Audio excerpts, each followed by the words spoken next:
Well, this fired CNN host should be fired from his new network. This guy is one bad dude. I'm talking about someone named Chris Cuomo. Remember him? He's the one that used to joke with his brother who was sending all the people that were infected with COVID into nursing homes where they would then infect the elderly. And so you had thousands of elderly people dying, and yet he would go on television with his brother and they'd laugh and they'd joke. And he made a big giant fool of himself there, and he's continuing to do it. Oh, here. Well, my friend Benny Johnson had a thing to say. He brought Benny on to talk about Charlie and his legacy, and he started to blame Benny and blame Charlie and say, well, you know, you guys are dishing it out and it's all for money, blah, blah, blah. Can we fire him again? You know, I know some of the people over there.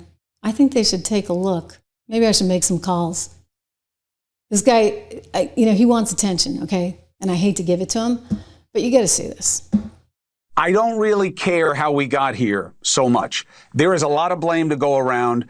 I do not see you guys as victims. You give as good as you get. There is a lot of anger. There is a lot of exaggeration. It is all hate for profit on the fringe of this battling binary political system. My question is... My question is now what? Charlie Kirk has never advocated violence ever. Charlie Kirk was only I'm not saying a nonviolent, peaceful debater. He went into places where he knew he was hated in order to engage. I agree. Kindly and humanly that with people. he was not about violence. So for you to say that it's the same thing, hold on. It's not, Chris. Hold on. I'm not talking about it with Charlie. Benny, don't play games with me. I'm giving you latitude because you deserve it, because this was your friend and this is scary and it hurts and it could have just as easily been you. Okay, you know what this reminds me of? He's been taking lessons from Bill O'Reilly. That is like a direct move out of Bill O'Reilly. He gets Bill O'Reilly on his show now and now he's trying to copy Bill O'Reilly, because that is totally a Bill O'Reilly expression. I'm sorry, Chris, come up with something new, would you, buddy? You just insulted Benny then, I guess. You said, oh, Charlie's not violent, but you're violent. Benny, did you hear him say, you guys are dishing it out for profit? I heard that. Benny heard it. Let's listen. Humanization is wrong. It's wrong. And there's no question, but Benny, you'll never be able to chew me out, Chris, because I'll never dehumanize. Benny, if I hear that Joe Biden gets a terminal cancer diagnosis, I'll say a prayer for him. I'll say that I hope he lives the rest of his days painless. That's exactly what I said. And every person that I know and respect, and I know them all in my ecosystem, said the same thing. Not a single one of us celebrated. Not a single one of us celebrated Joe Biden's terminal cancer diagnosis. Now, I can show you a endless series of TikToks and celebration posts and T-shirts made celebrating this travesty. There is a fundamental difference of those who glorify death on the left, and it is demonic, it's sick, and it's dark, and it needs to be. All right, but it needs to be disavowed. Benny, I hear you. You don't hear him. You don't hear anything. You're just looking to try and get some ratings on your really pathetic show that no one watches. You also have a pathetic little podcast that no one watches. And apparently you don't even have your video right, but let's take a listen to what he was actually saying. It's gross. When the richest man in the world who controls... Just to fill you in, I actually retweeted this. Elon Musk saying the left is the party of murder. I'm sorry, what do you think is going on? I mean, who's the one doing this? It's not the conservatives, okay? And this idiot is out there trying to call now for what? Elon Musk's destruction? Listen. The most powerful platform in our media writes that the left is the party of murder, and then decides, Elon Musk, I'm talking about this, the stupidest genius I've ever been around. And no, I'm not going to excuse it because he's autistic. I have a lot of autistic people in my life. They are not all morally bankrupt, okay? They don't all say the stupidest thing at the worst time. All right? I don't know what it's about with him, and I don't give a Oh, wow. He is, in my opinion, exhausted his usefulness. Now, does that mean he should be murdered? No, because that's not how I see the value of human life. But would I be surprised? No, I wouldn't be surprised if it's me. I mean, that's where we are. It's who we are. That's who we are. But when he can write the left is a party of this, and then he goes on this thing about why black is capitalized and why white is not, the medium is the message. We are about division and hate of what we are. Please, no, you are, okay?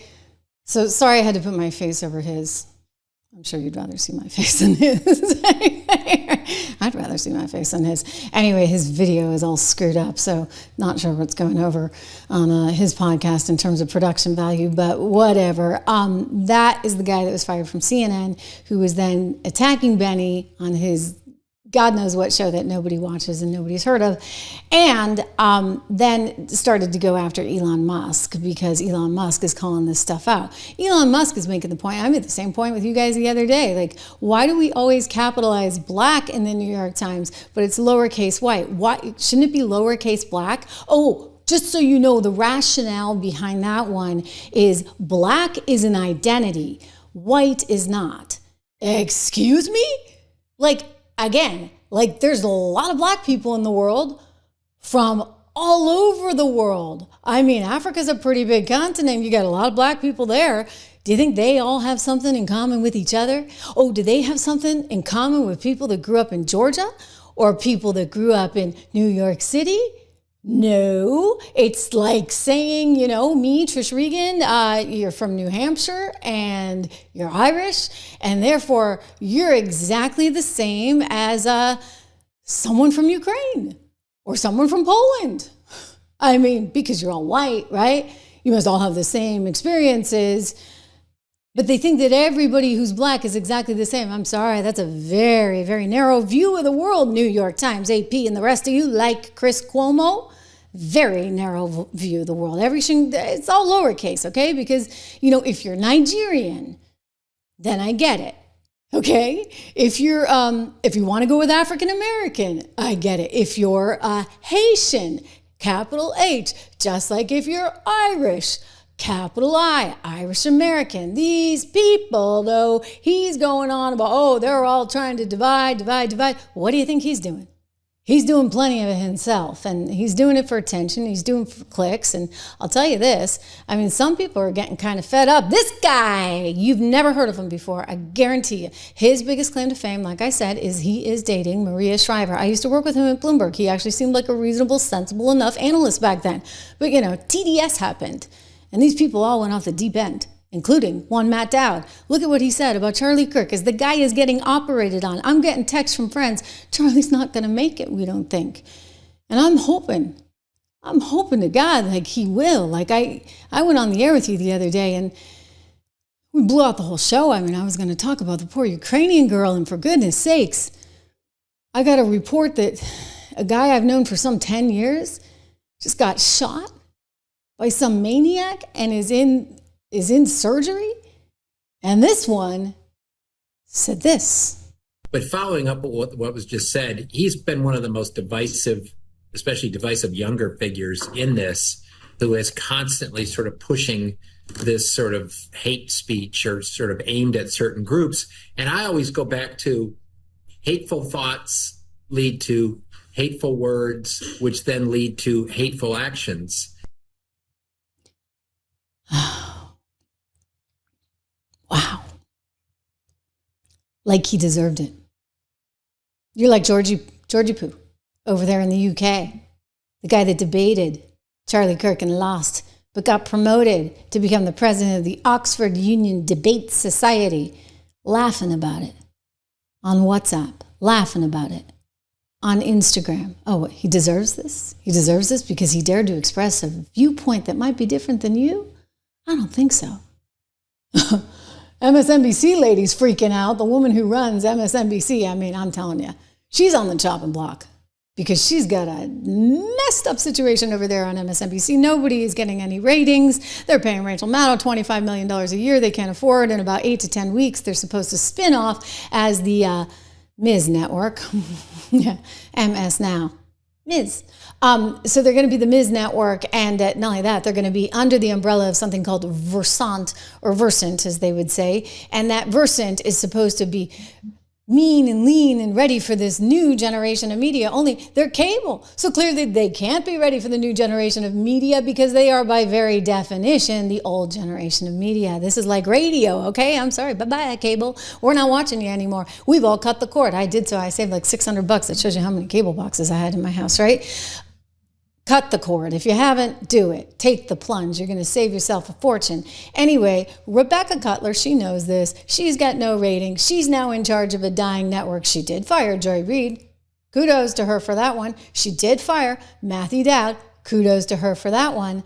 But she's got a lot of other problems there on her network, as we know, right? Jen Psaki's one. Rachel costs a ton of money.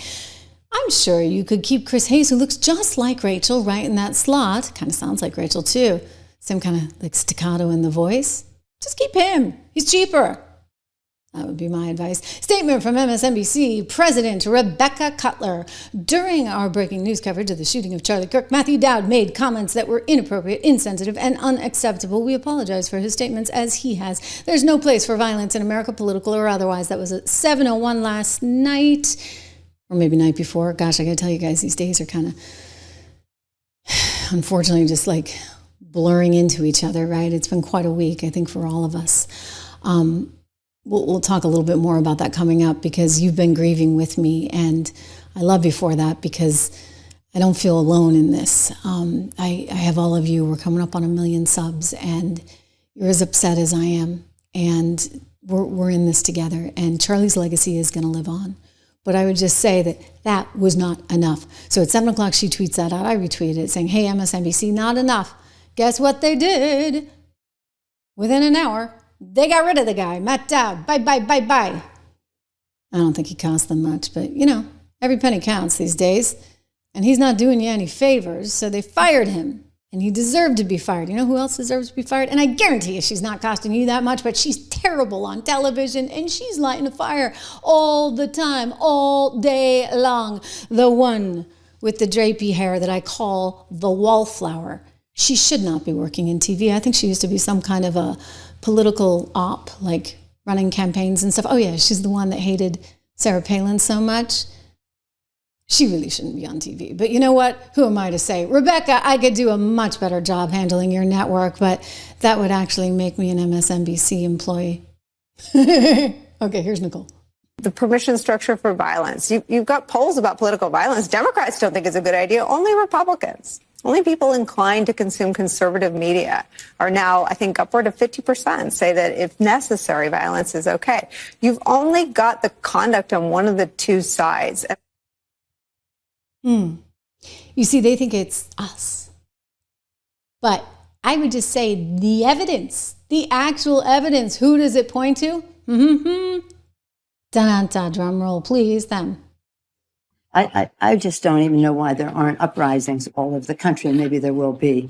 People need to start taking to the streets. This is a dictator. You know, there needs to be unrest in the streets for as long as there's unrest in our lives. Enemies of the state. Show me where it says that protests are supposed to be polite and peaceful. When they go low, we kick them. How do you resist the temptation to run up and wring her neck? Biggest terror threat in this country is white men, most of them radicalized right up to the right. I thought he should have punched him in the face. I said, even if you lost, he insulted your wife. Yeah. I'd like to punch him in the face. I said, if we were in high school, I'd take him behind the gym and beat the hell out of him. Punch some people in the face!